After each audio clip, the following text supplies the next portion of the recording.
The Book of 2 Samuel. Chapter 11.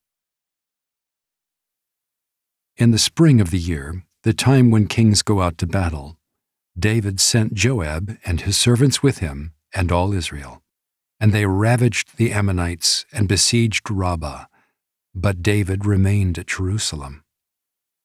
It happened late one afternoon, when David arose from his couch and was walking on the roof of the king's house, that he saw from the roof a woman bathing, and the woman was very beautiful. And David sent and inquired about the woman, and one said, "Is not this Bathsheba, the daughter of Eliam, the wife of Uriah the Hittite?" So David sent messengers and took her, and she came to him, and he lay with her. Now she had been purifying herself from her uncleanness. Then she returned to her house, and the woman conceived, and she sent and told David, "I am pregnant." So David sent word to Joab, "Send me Uriah the Hittite." And Joab sent Uriah to David. When Uriah came to him, David asked how Joab was doing and how the people were doing and how the war was going. Then David said to Uriah, "Go down to your house and wash your feet." And Uriah went out of the king's house, and there followed him a present from the king.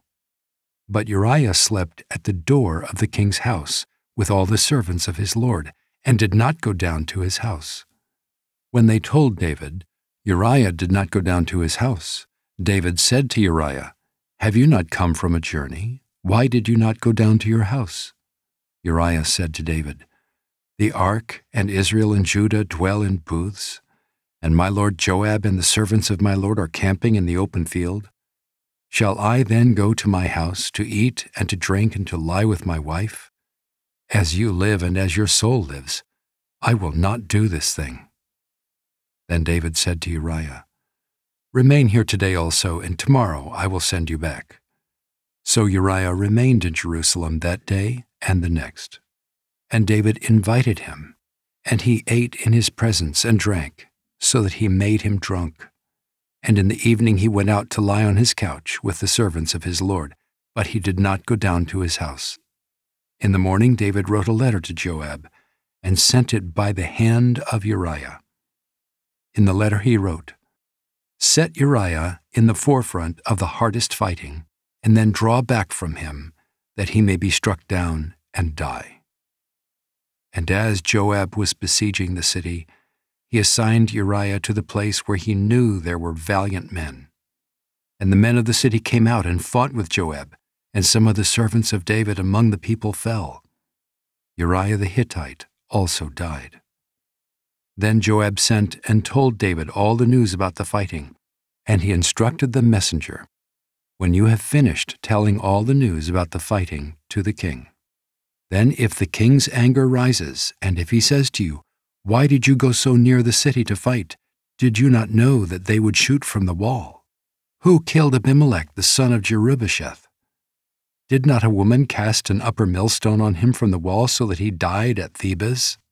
Why did you go so near the wall?' Then you shall say, 'Your servant Uriah the Hittite is dead also.'" So the messenger went and came and told David all that Joab had sent him to tell. The messenger said to David, "The men gained an advantage over us and came out against us in the field, but we drove them back to the entrance of the gate. Then the archers shot at your servants from the wall. Some of the king's servants are dead, and your servant Uriah the Hittite is dead also." David said to the messenger, "Thus shall you say to Joab, 'Do not let this matter displease you, for the sword devours now one and now another. Strengthen your attack against the city and overthrow it,' and encourage him." When the wife of Uriah heard that Uriah her husband was dead, she lamented over her husband. And when the mourning was over, David sent and brought her to his house, and she became his wife and bore him a son. But the thing that David had done displeased the Lord.